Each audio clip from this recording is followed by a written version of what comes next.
ሳይጨናነቁ የመጀመሪያ ቤት እንዴት መግዛት ይቻላል? የመጀመሪያ ቤት መግዛት ያስቸግራል ብለው ያምናሉ?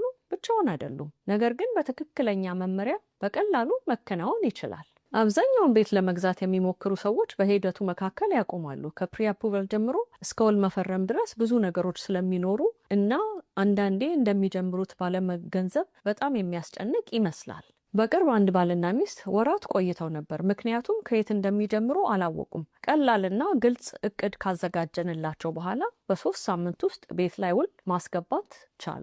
ሁሉን ነገር ማወቅ አያስፈልጎትም። የሚያስፈልጎት ግልጽ እቅድ ነው። ከኔ ጋር በመስራት ቀላል ደረጃ አዘጋጅቼልዎታለሁ። አንደኛ ፕሪ አፕሩቫል ማግኘት፣ ሁለተኛ በትክክል በጀትዎትን ማወቅ፣ ሶስተኛ በእርሶ ምቹ የሆኑትን ቤቶች መጎብኘት፣ አራተኛ ጥሩ የሆነ የገዢ ውል ማቅረብ። ፕላን ብለው ዲኤም ያርጉኝ። ትክክለኛ መረጃ ለማግኘት ይከታተሉን ወይም ይደውሉ።